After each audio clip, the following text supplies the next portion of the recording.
મમરાભાઈ તો મુંબઈ ગયા છે ભોળા દાદા ગામમાં, બકુલભાઈ તો ઘરે છે મારે કોઈનું કામ ના, મમરાભાઈ તો મુંબઈ ગયા છે ભોળા દાદા ગામમાં.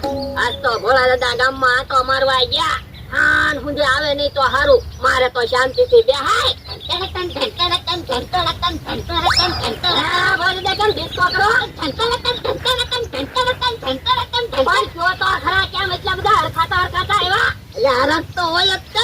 હું સરપંચ બનવાનો છું.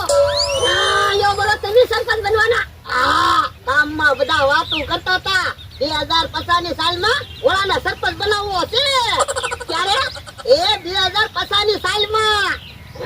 2050 ની સાલ ને તો હજી 25 વર્ષની વાર છે. પહેલા વર્ષ ને જાતા હું વાર લાગે, 25 વર્ષ ઘડીક વારમાં વયા જાહે. પણ 25 વર્ષ વયા જાહે ક્યાં તો તમે વયા જાહો. મને તો એમ હતું તમને આવતા વર્ષે સરપંચ બનાવવાના હશે. ના ના લ્યા, 25 વર્ષ સુધી તો મારે સરપંચ બનવાનો સાથ જ નહીં. તો એટલા બધા હું હરખાવ પણ એટલે હરખ તો થાય જ છે ને. ફોન કોનો આવ્યો? ફોન ઉપાડો, ગામમાંથી ફોન આવ્યો છે. તમને કદાચ આવતા વર્ષે સરપંચ બનાવવાના હોય. હાલો, કોણ બોલો? કોનો ફોન છે? એ આ હું વાડીએ છું. હા ભલડા, કોનો ફોન હતો? એ અધો ગતિનો ફોન હતો. અધો ગતિ એટલે હું? એ કઠણાઈ આવે છે વાડીએ. પણ કઠણાઈ આવે એટલે હરખું છો તો ખરા. એ મારો ભાઈબંધ આવે, ઈ ગમે તારે વાડી આવે ને એટલે મારી કઠણાઈ જ બેહે. હવે ભાઈબંધ આવે એમાં કઠણાઈ આવે એવું થોડું કહેવાય? ભાઈબંધ આવે એ તો સારું કહેવાય.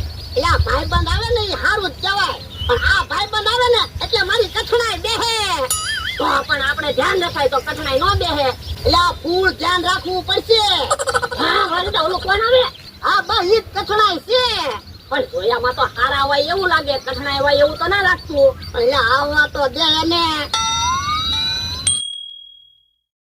મને કે દુની મારા માણા ઉપર દાસ છે, પણ વાંક વગર એની ઉપર હાથ કેમ ઉપાડવો?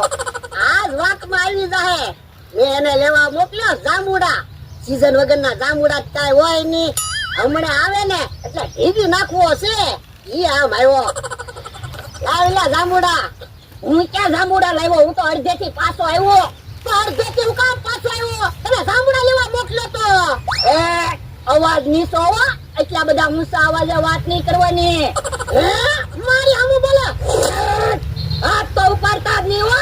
હું હાથ ઉપાડીને તો સકડી ખાઈ જાહો.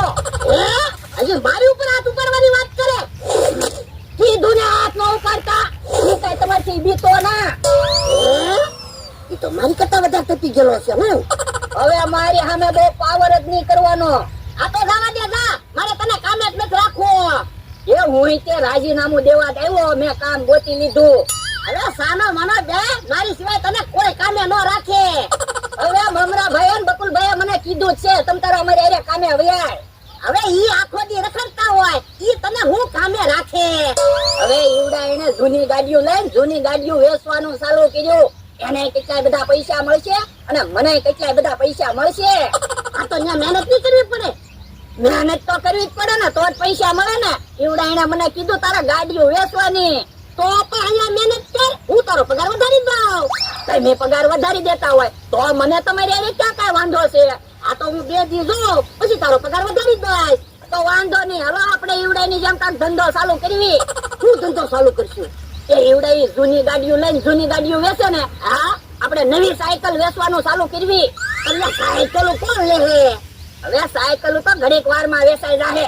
આમ તો હાલીન ગામમાં વસ્તુ લેવા ના જતો. હા ભયાને કહેવું ઈ એક સાયકલ લઈ લે હે. કેહા કાકા જમરૂ કાકા તેલ મરચું લેવા ગામમાં હાલીન જાય, ઈ 1-2 સાયકલ લઈ લે હે. પછી ઓલા કાકા રોજ ડેરીએ દૂધ ભરવા હાલીન જાય, એને કહેવું ઈ એક સાયકલ લઈ લે હે. પછી સમકભાઈ છે ને તમ કાકા છે ને બધા એક સાયકલ લે હે ને, તો કેટલી બધી સાયકલો વેચાઈ જાહે. એમ થાય લે હું એક સાયકલ ખાલી 500 રૂપિયા મળે તોય ક્યાં વાત જાય? હા તોય કેટલા બધા પૈસા આવશે. તો એટલે તો કહું છું, હાલે તો 30,000 રૂપિયા જા એવી સાયકલો લઈ આય. એ હારું સાયકલો લેતા હોય ને તમારી હાટુ જાંબુડા લેતો હોય. એ જાંબુડા નો ગોતતો, અત્યારે સીઝન વગરના જાંબુડા નહીં મળે. તો હું કામ જાંબુડા મંગાવ્યા હતા? હવે એ બધી વાત જવા દે ને, તું સાયકલ લઈ આવી ને.